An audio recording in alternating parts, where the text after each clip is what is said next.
Welcome to the Center of Light. Speaking of light, I got a new little light right up here. It's bright, this light, it is. Center of Light tonight is Center of Light graduation. School of Hard Knocks, Dark Night of the Soul. I want to say right off the bat, thank you, Katie Camara, for this suggestion for a presentation tonight. She's powerful. Dear Lord, is she powerful. Poet, lyricist, author kind of chick. She's good at what she does. She's smart. Don't think she ain't. She'll catch you in the back alley and whip your ass, meaning she's that smart. So thank you, Katie. Tonight is Center of Light School of Hard Knocks. Let me turn up the music a little bit. So tonight we're going to push some buttons on purpose, because there is a purpose of buttons being pushed. So I'm going to push some buttons. If it triggers you, fantastic. Really. If it doesn't, fantastic. Either way, it's fantastic. First order of business, Homecoming Crossing the Bridge to the Soul, my new bestseller.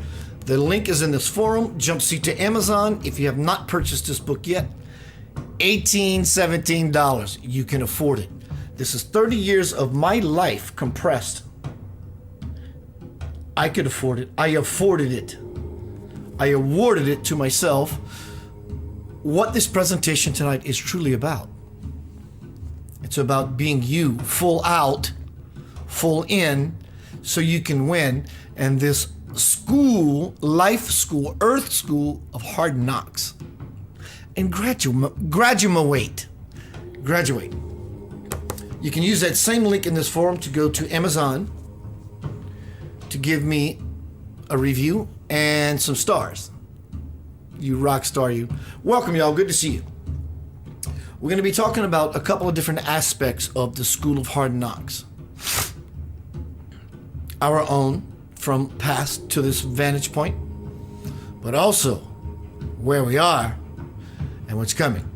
This is not a political thing. I don't stand on the political wagon and wave my banner to say this. I have my thoughts about it. It rests there.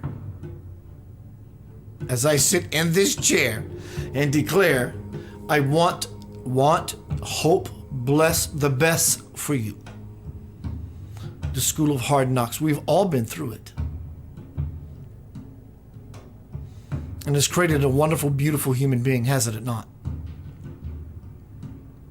My depression from years ago, in hindsight, I would never change it. Never change it.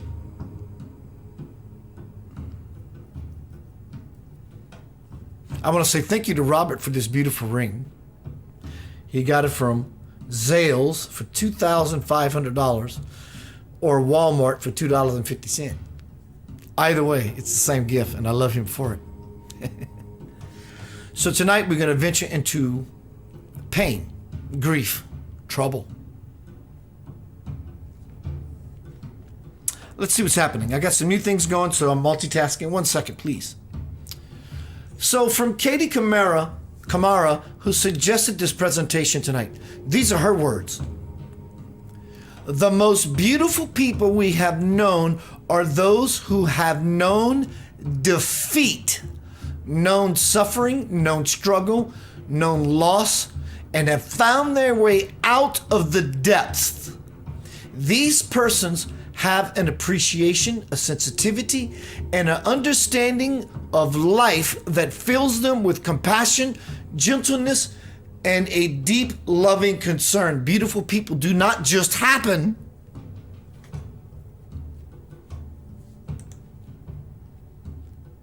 I'm going to have to refresh this page. I'm learning something. You're going to hear an echo. Let's see what's happening.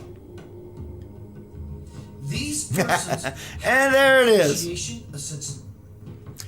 So my sister Ramona, what's up, Elwood, my brother? Abigail, Kelly Bird. I love me some Kelly Bird. Sing like a song, baby girl. Katie Camara. All right. I don't know why the Facebook feed is not constantly refreshing itself, as to why I have to refresh the page and you hear that echo. But I want to say something in gratitude to my sister Ramona Scott. This is not about me, but it is about me, and it's about Ramona. She shared this presentation tonight on her wall, or wherever she shared it, and she says, and I said, thank you, Angel, for sharing, basically. And she says, I thank you, Keith, for being the only non-convoluted, truly spiritual, uplifting, must-watch video host I have had the pleasure of watching on Facebook. What she is saying is, me, like her, like we, like all of us, we have done the work. And we're reminding each other and mirroring each other and appreciating each other and acknowledging each other, as she did for me, which I am so grateful. But I hope that Ramona sees that it's really for her. She deserves it. I love it. Thank you. So, and also tonight I am going to reveal, I did say in the recent past that I'm not going to reveal too much of the album that I'm writing and recording now. And I decided that's not going to be the case. Many people will say, don't do that because it creates this, and I'm not interested in that. I like sharing who I am, what I am, why I am, and what I do, and with the hope that it inspires someone. Hence this presentation tonight, The School of Hard Knocks. So I'm going to play the first cut, soon to be cut, off the new album, which is going to be called, I think it's called Dark Night of the Soul. I think. I should know that, right? But I'm going to play the first song. Why the first song? It's far from being done. I only did a scratch vocal. But the idea is there.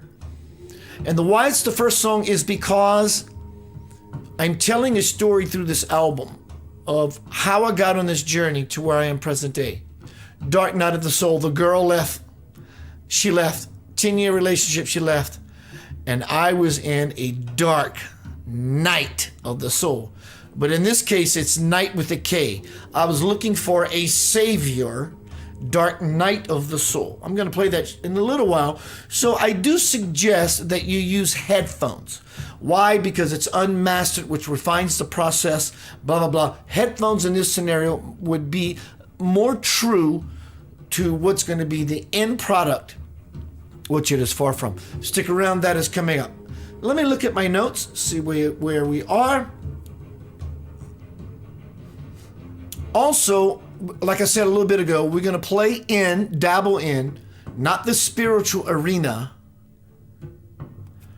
but it's going to be used as an example for what intuitively I know by being connected to Swamji and the hierarchy of the angelic avatars that are here, what I get as downloads. So we're going to be doing all of that stuff. So tonight is Center of Light Graduation, School of Hard Knocks.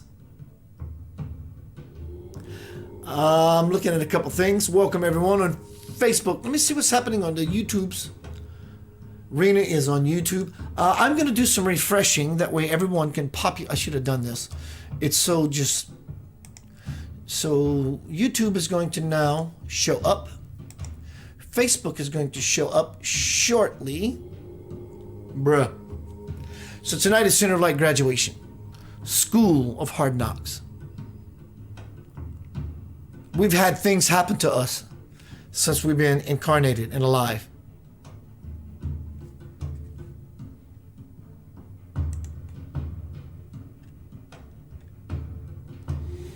And we become a mess. We lose someone in life and we become a mess. A beautiful mess, mind you. Nonetheless, when life happens in a hard way, we become a mess. When we lose people that we love dearly, in relationship or in passing, we become a mess. But I'm here to tell you, as your brother who loves you, when you lose yourself, it becomes a tragedy. When you lose yourself, it becomes a tragedy. There may be a beautiful mess, someone who's beautiful and they're just messing about. If you're from Canada, or messing about, it's beautiful. But when it becomes a tragedy, it's not beautiful at all. Until many years in hindsight. It hurts. But I tell you what, as Katie Camara said in her suggestive idea for this presentation tonight, our faults, insecurities, jealousies, fear in any guise brings us to a state of a karmic reappearance. And that karmic reappearance makes us all beautiful in hindsight. But what I'm going to be talking about as well tonight is some of the things that are going to be transpiring soon in the political arena. This is not about politics. It's about the political arena being on the stage of Earth, the great stage of Earth. It has most of the world's attention. So we're going to use that, as I mentioned, to our benefit. I'm going to try refreshing one more time for the reason to see if something has changed. So bear with me, you will hear an echo. For the reason to see if something has... All right. So I'm going to take a short break. I am going to play you what I said I would do. The first installment, which I think as of now, to my new album that I'm recording now, as to why I took a break from presentations and center of light social media activity. I just needed a pause and a cause. And so I'm going to play you a very raw version of this first song, which I think it's going to be called Dark Night of the Soul. So if you did get your headphones out, put them in, turn it up. I got to do a couple things. I'll see you on the backside, front side, inside. This is new for me. Give me a second. Dark Night of the Soul. It's where the gold is. See you in a minute. Enjoy.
Welcome back to Center of Light. Tonight we're speaking about Center of Light graduation. So the School of Hard Knocks. This song, this album, is going to be about my past, when it started, to my present vantage point, to where I choose to be. I'm looking for you, where can you be? Meaning God. I know you are here, but I can't see. I call to you, please answer me. It's been way too long, way too long, way too long. Show me what I must do. All right. So welcome back to Center of Light. Now we're going to move into segment number 2. I need to authorize something. One moment. Reconnect. I will do it later. No big deal. So welcome to Center of Light. Now we're going to move into the next segment. Let me change a few things. There we go. There we go. So tonight, by suggestion of Katie, is School of Hard Knocks. What has happened to us has transformed us into very beautiful, powerful beings. Just over a year ago, we were all kicked in the nuts, including the women. You got nuts now. And now the world's become nuts. It's great. If you're not living your life on the nut side, the wild side, maybe you're missing a little something, something. What is that something, something? I don't know. You know. That little extra thing that you have been reluctant to do because of you, and you. But that's all on you. Maybe you should push the boundaries. Well, Keith, I'm not saying anything. What are the boundaries to you? You know what it is you want to do. Doesn't mean it's sexual or taboo. It means it's sexual or taboo for you. Because it is sexual, it's sensual. You touching yourself, truly touching yourself, doing those things you were told you can't, you shan't, you should not. What is that?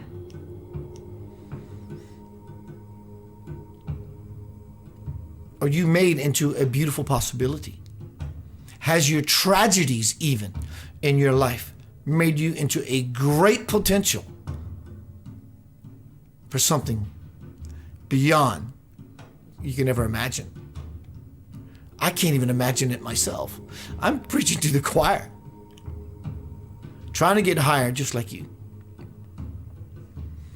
Now, as we look at present day,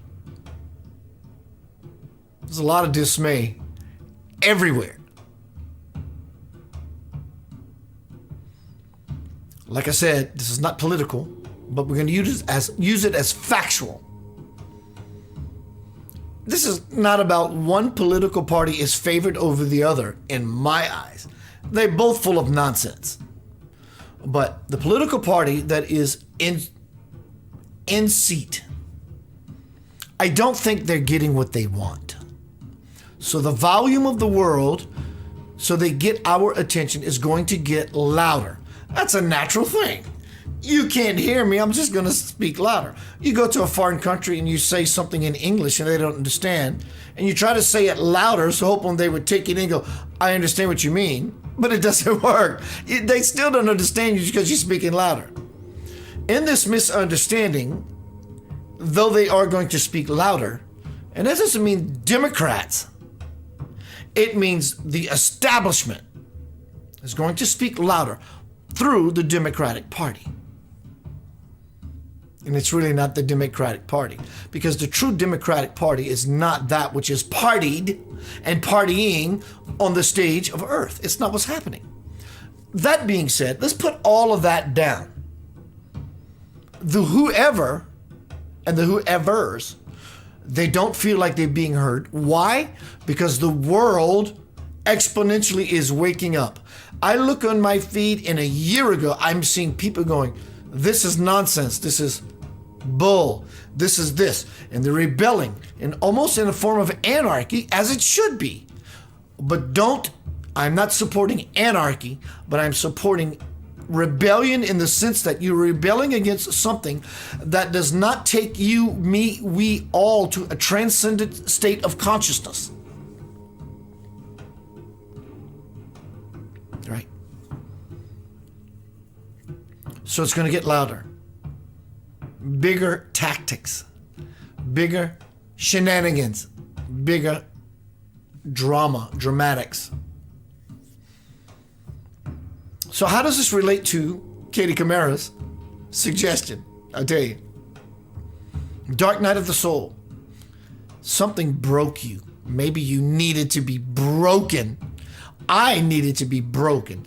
Broken from the mold that was full of mold and caused me nothing but trouble. Black mold, in fact. But in hindsight, I wouldn't change it. Now is not the time for hindsight, because there is no more time, and there is no more time for hindsight, because hindsight means many generations from now, I'm going to look back and hopefully see you as a warrior and a spiritual worker of the light. There is no more time. So these people who are playing riddles, jokes, using all of us as pawns, hoping to gain what they want. They don't want money. It's bullshit. They don't want money. They have it. They print it, in fact.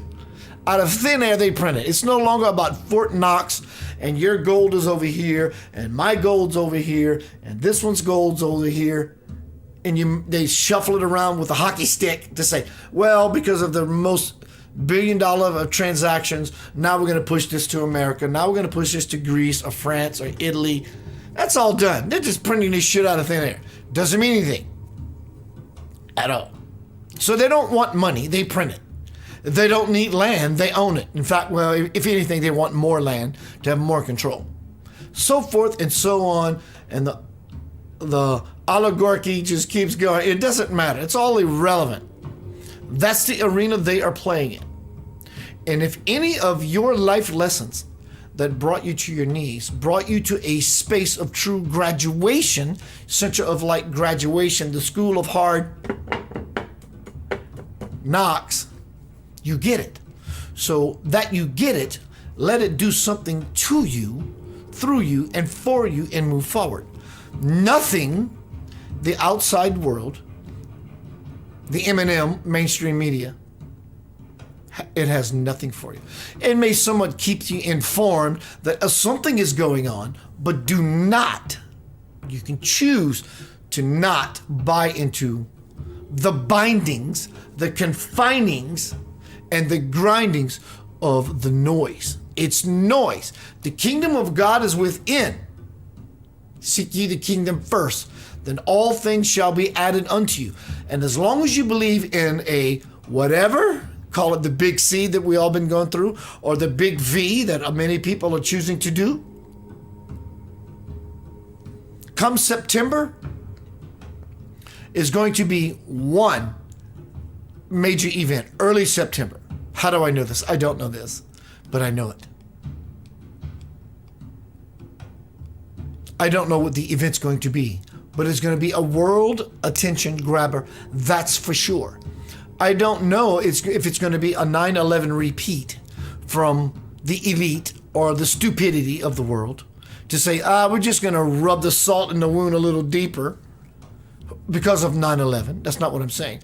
But I know it's going to happen in early September. Why early September? Because for whatever reasons, cosmically, galactically, solarly, planetarily, September, early September has to be this. Well, actually, if you think about it, in the way of seeing it as a new season, September, early September is fall is coming. Fall, things are going to fall is coming. Maybe that's the reason for such a season. But early September is a reason and a season where things somehow just bubble to the surface. They happen.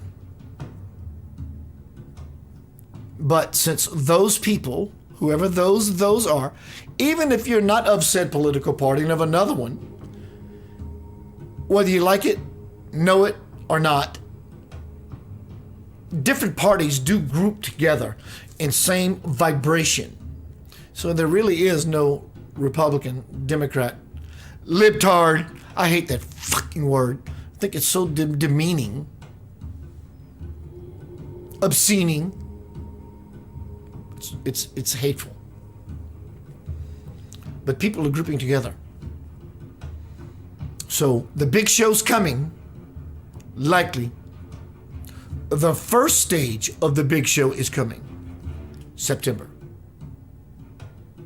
They're not being heard. They know we are waking up. So they're going to try other tactics. One may be a fake alien invasion. Don't believe it. Because those of a lower vibration, hence the word invasion, can no longer get in. And the ones that are here now cannot get out. So there is no low vibration alien invasion going to happen. That's not going to happen.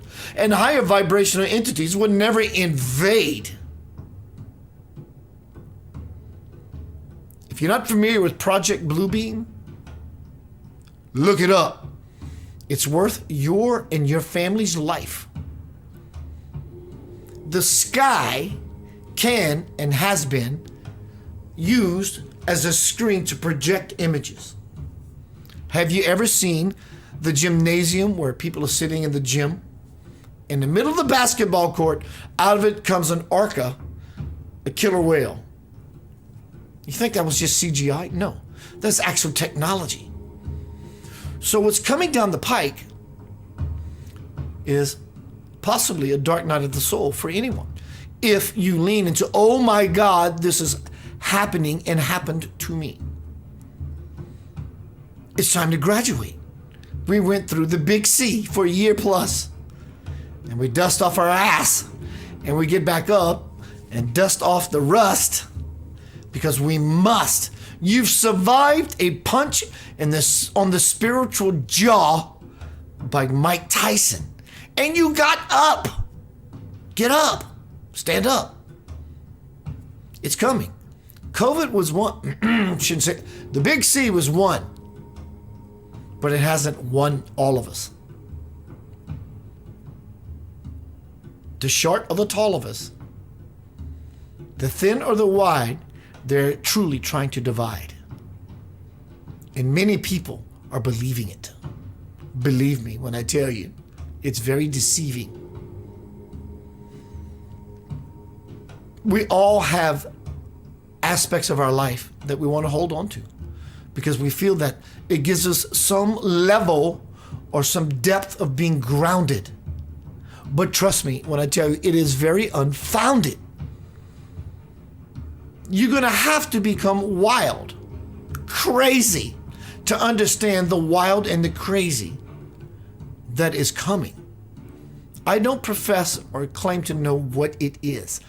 I know that it is something that is going to deliberately, by God, universe, and creation, designed perfectly on purpose to take us out of our comfortable box. When I said earlier that when things happen in life and they hit us hard, we become a mess. When we lose someone in relationship or in passing or in death, we become a mess. But don't become a tragedy.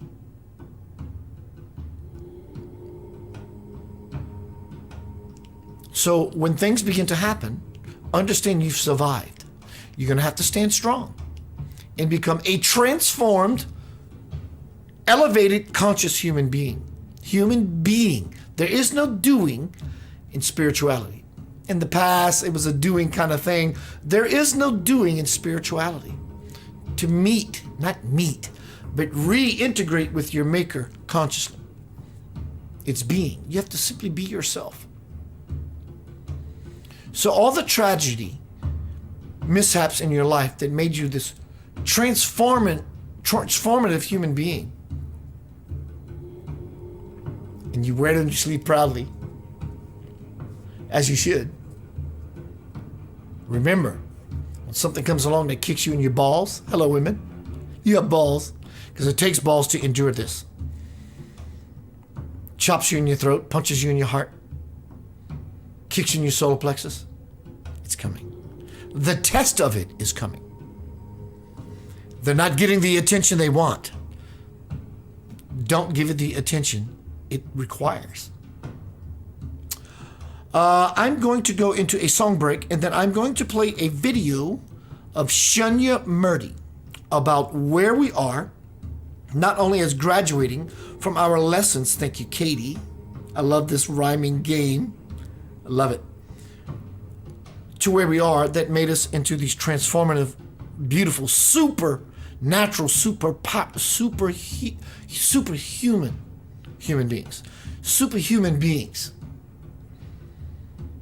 But Shunyamurti is going to lay out how the light is beginning to dissipate the dark. Why not this beautiful song by Lavender Soul called Breathe? I'll see you shortly. Stick around. Take this opportunity to go get something gnawing. Powerful stuff is afoot.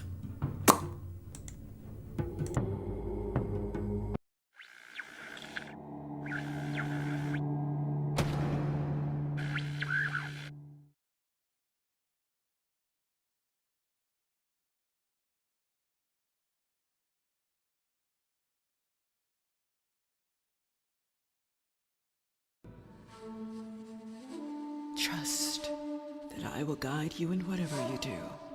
Just remember to breathe and do your very best to live in love, give in love, be in love, and love you shall receive.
What I want to be and see, what I want to see and want, knowing God is by my side.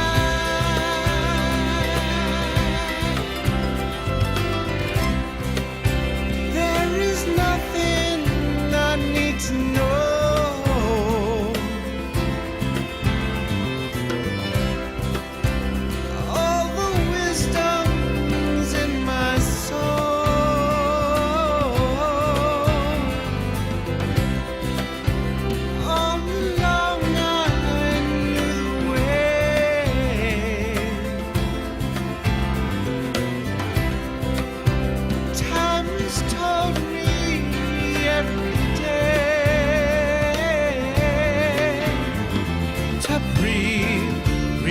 Expand myself to know there is no one else but me and God who's in my heart.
Welcome back to Center of Light. We're going to move right into the segment of Shunyamurti.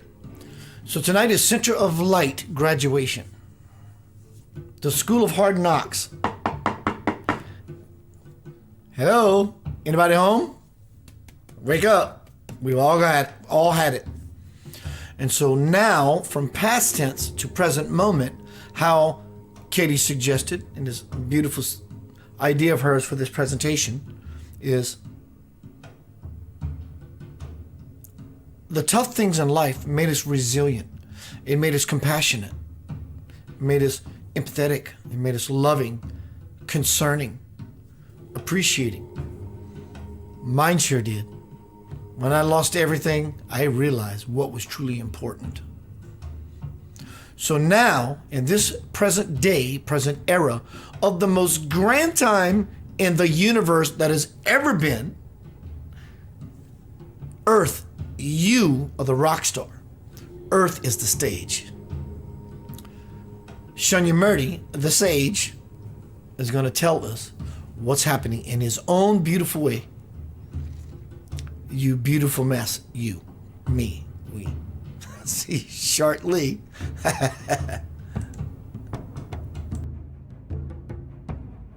Om Tat Sat means everything is Sat. Everything is a manifestation of the one being. The one being emanates a hypersphere of vibrational energy with information, and it becomes a holographic simulation with all of time present instantaneously in that dimension of pure awareness. Sat, the truth of being, is finally revealed in the simulation itself. And that is what we celebrate on Mahashivratri.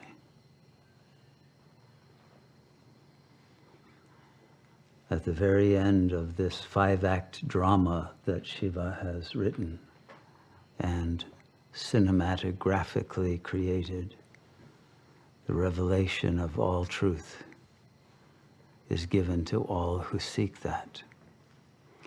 And there is universal salvation for all the lost souls who have disconnected from their being, who have no knowledge of the real, the lost souls, who have no love in their heart to be able to rise in devotion, but all are picked up and brought into the light. None is left behind. And the world of suffering is brought to an end, and a new world emerges instantaneously.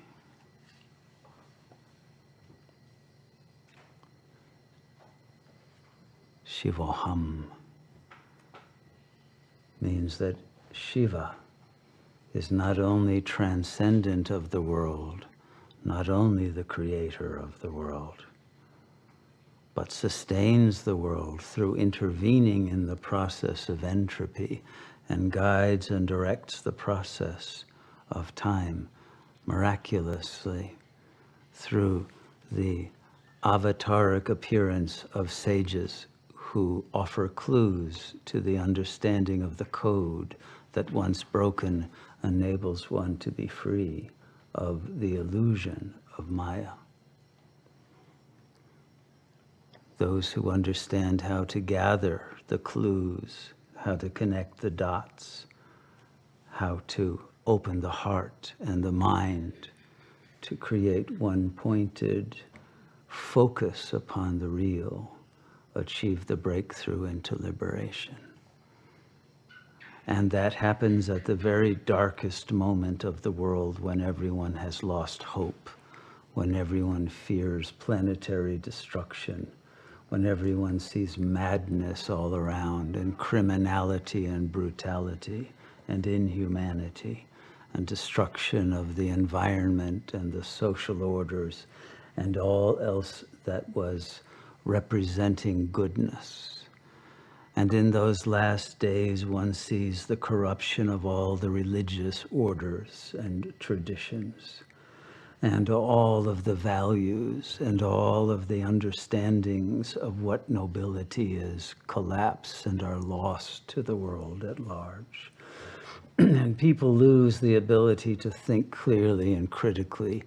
They become naive, they become stupid, they fall under delusional mandates that bring them ever closer to their own destruction, because they have lost touch with the truth of the infinite intelligence of God that we are to be images and embodiments of. And we have lost all of our worthiness by entering into the drive for sensory enjoyment, and have lost connection to the supersensory real. And in that loss of consciousness, we have fallen into the phantasms of the lowest level of mind, of the subconscious hell realms that exist to plague and oppress every ego. And now the world at large has become such a hell realm writ large. And it is in that moment when everyone has become hopeless and atheistic and lost in materialistic concerns and filled with suicidal tendencies and aggressivity and paranoia and the greed for what they can possess quickly because they see it will all soon be lost. As the Titanic goes down, only those who are awakened will seek the lifeboat of divine love and will find a way to be saved from the maelstrom of destruction brought about by our own refusal to realize our nature as beings of light and of purity and of love.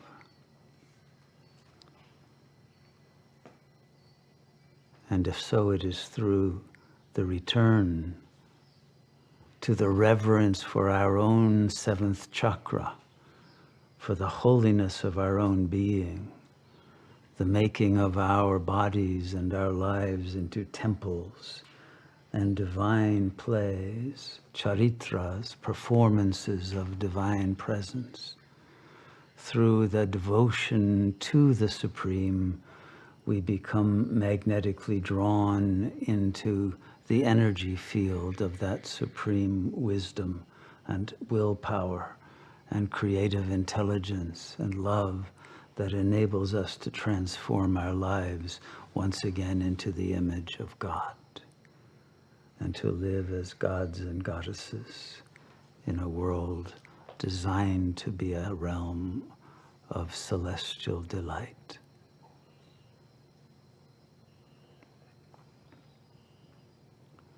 We can see in this mandala the three levels that we must go through.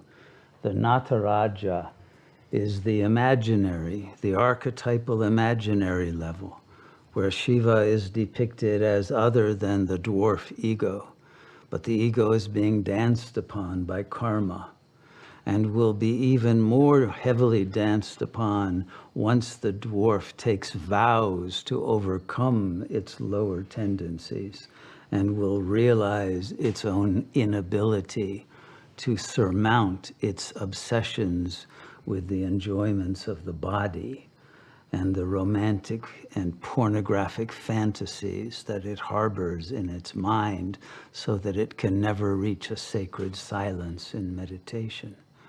And it is this imaginary that creates the need for the burning of the fire of yoga in order to free us from that dwarfish condition in which we have fallen from Shiva consciousness, so that we can rise again through being awakened by our own pain.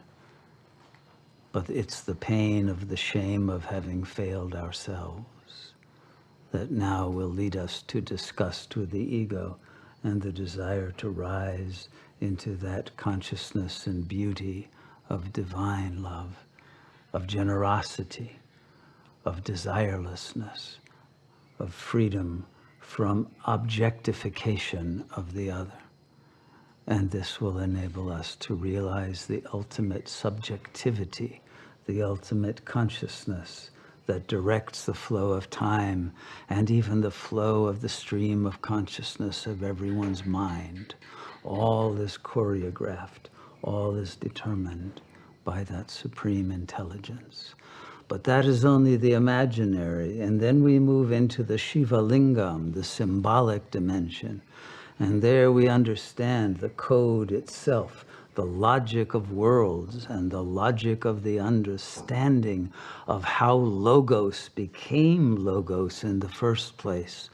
That consciousness that is the intelligence behind the logic that creates, sustains, and transforms all worlds is contained within the lingam, which is itself a symbolic representation of the real, the light, the flame, the eternal flame of the consciousness of God that is our own immortality and our own transcendental luminosity that has the power of expanding and augmenting to such a velocity and a wattage that it wipes out the illusion of the world and brings all into the singularity of the white light before the collapse of any quantum wave function into the illusion of a matrix.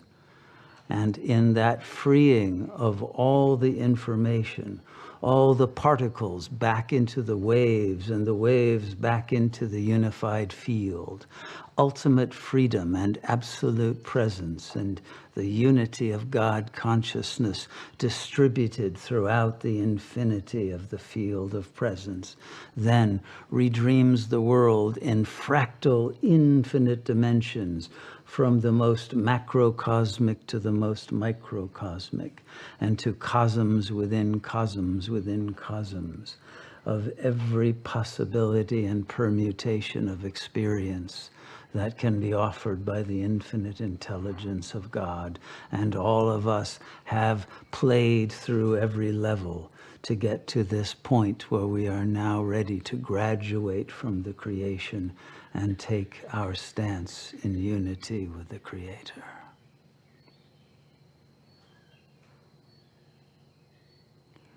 And so Mahashivratri is that moment at the end of time when Shiva opens the window of opportunity to enable us to rise beyond the world, despite all the baggage of many lifetimes that we are carrying, to be freed instantly through grace, if only we seek that grace wholeheartedly and are willing to let go of the identification with the ego. Shiva makes it absolutely simple. But we must shed the imaginary and we must shed the symbolic and abide in the real, in the flame that burns away our karma, burns away all past sanskaras, burns away the vasanas of the mind, so that our consciousness again becomes a silent, holy space. The pure emptiness, the shunyata, that then allows the fullness of God's presence to enter and consummate the union that brings about the ultimate realization of reality in every plane simultaneously. And the final revelation is itself redemption.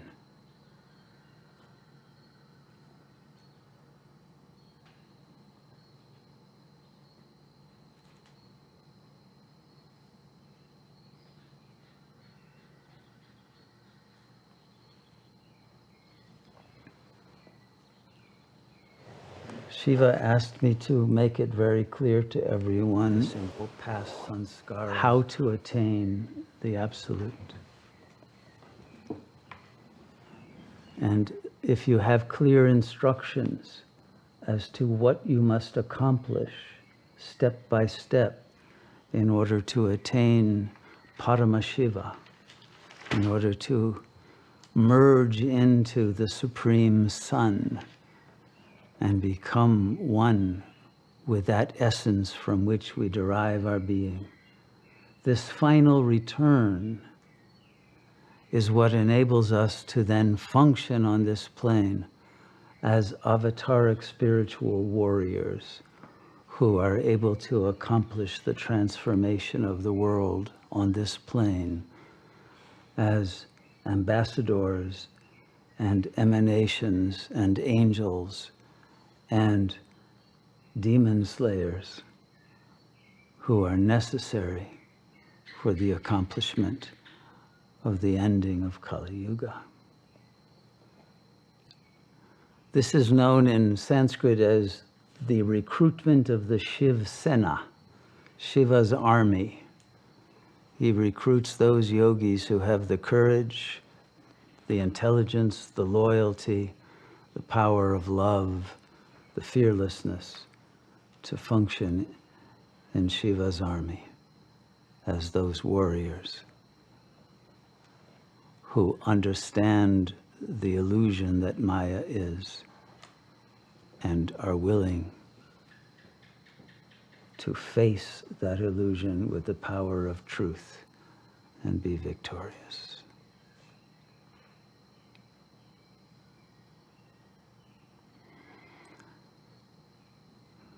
And this is also the moment of the descent of Shiva, the descent of Shaktipat, of grace, and of Shiva directly as never before in history to all of those who seek to be one with the mind of God and the heart of God without any separation, and to graduate from this school of life and to no longer pursue lesser goals that require going through the cycle of birth and death, and to learn from pain and suffering.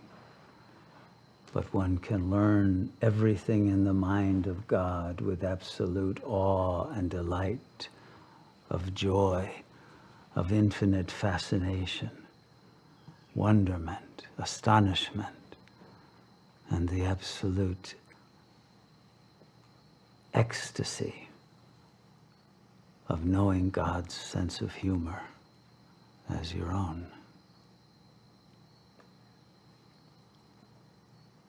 The beauty and the intelligence and the power of God are all on offer to those who wish to know the taste of that, to whatever extent you wish to imbibe it, to become embodiments of it. It is free for the taking. But you must be willing to let go of everything else.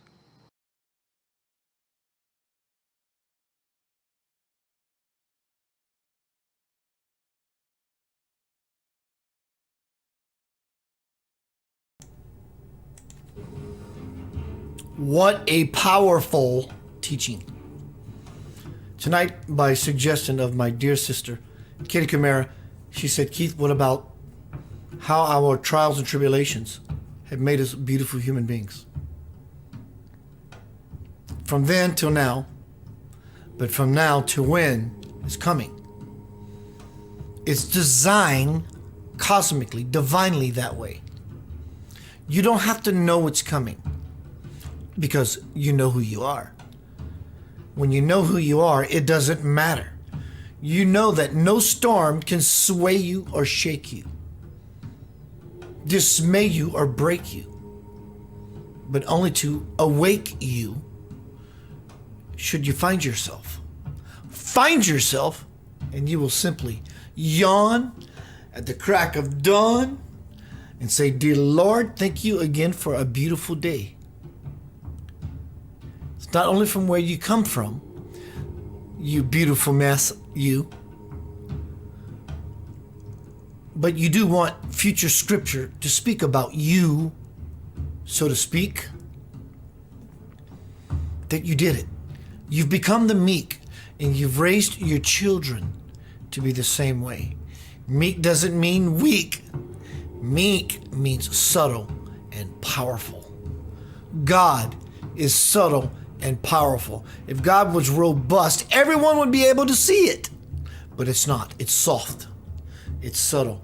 It lies in wait and will wait forever to us to up our gate towards foreverness in our beautiful messness, to move into bliss.